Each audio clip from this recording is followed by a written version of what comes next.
Good afternoon. My name is Ali Gaisari. I'm Dr. Pune Magul's PhD student and research assistant at the University of Manitoba. Here in our research group, we are developing a framework to predict long-term ground surface temperatures in permafrost and non-permafrost regions.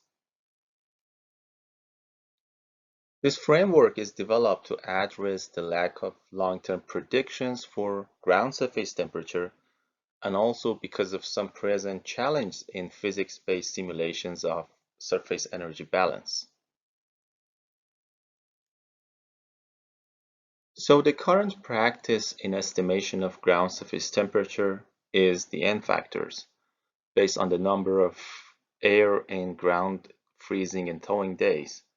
But in fact, N factors are dynamic because climate change affects air and ground temperature.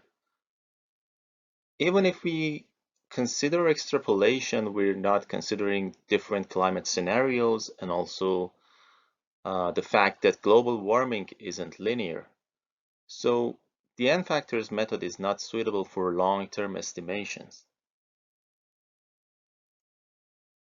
And the other issue is that at this time, we don't have any reliable projections for surface temperature.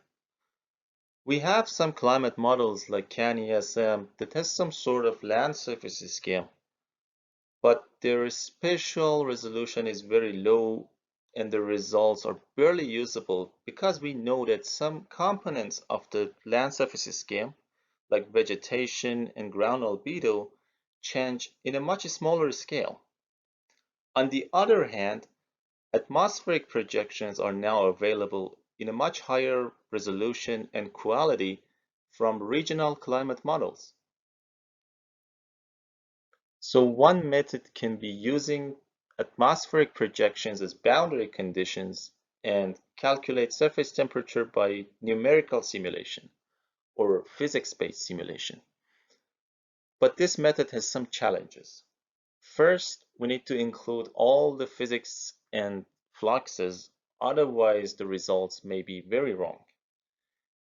The other issue is that if you're simulating in small increments, like in a daily increment, over a long period, like several decades, or if you're simulating over a large geospatial grid, it may take so long.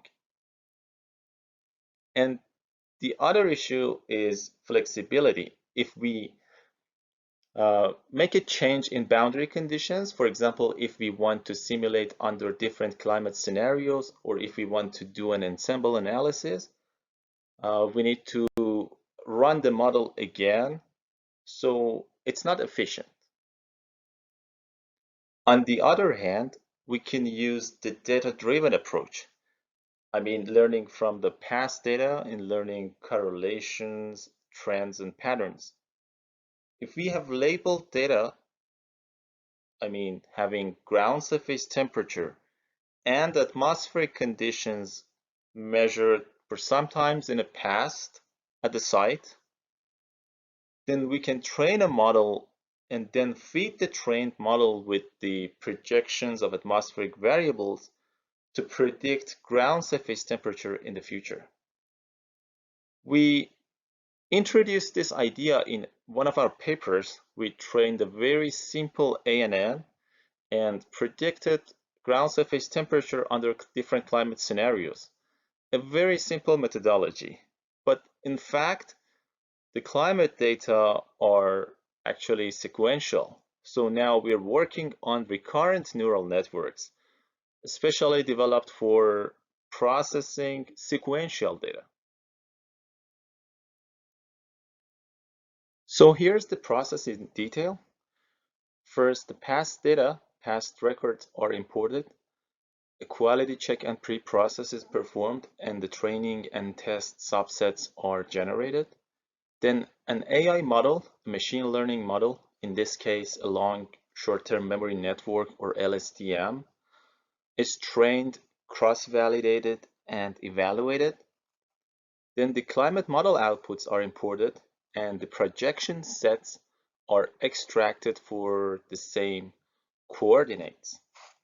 Then the LSTM runs a forward pass and predicts the the ground surface temperature accordingly.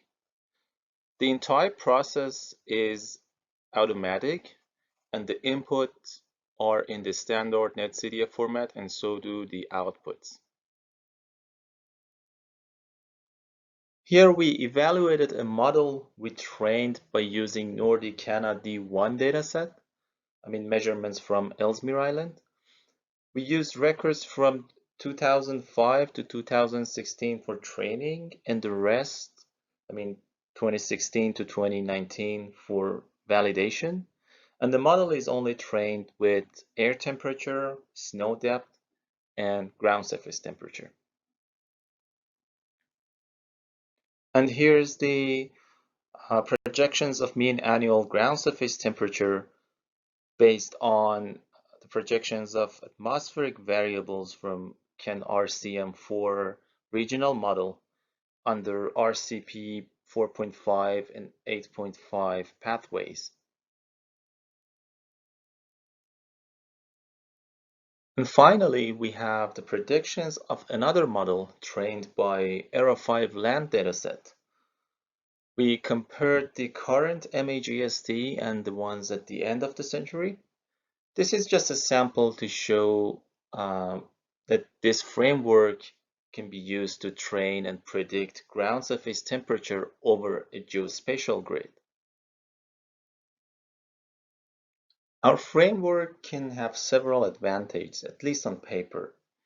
First, because it has a data-driven nature, it learns from the inputs and the outputs and doesn't care about the physics actually. So even if we have some missing variables, it still works, and the predictions will be close to the training data we used. The other thing is that once you train the model, doing a forward pass is very quick, in terms of computation. It just takes about a few seconds. So it can be suitable for multiple scenario ensembles and also doing on-the-fly predictions. It's also very versatile. Depending on your training data, you can predict other variables if they're correlated to climate too. Just an example, if you have a data set of ground temperature profiles in the past, you can predict temperature profile too. It's also possible to use physics-informed machine learning and all the recent advancements in machine learning and integrate physics-based models into the framework so you can have a hybrid data-driven and physics-based forecasting. And it has challenges too. Like any other machine learning technique, the model can be sensitive to the architecture, so it should be optimized. Also, the training set should be long enough so the model can capture the problem well. In our case, sequential data, our training set must be uninterrupted, but it's a common issue in many monitored sites. And finally, because the model is trained using the past data, the predictions can be within range even if the model doesn't work properly. So if the model isn't defined or trained properly, this low bias can mislead us. So the machine learning approach needs extensive evaluation. The project is currently at its final test and optimization stage. We'll be publishing the preprint in a few weeks. Right now, we can provide forecasts on demand, but in early 2022, we'll be releasing public repository so you can download predictions in the NetCDF format.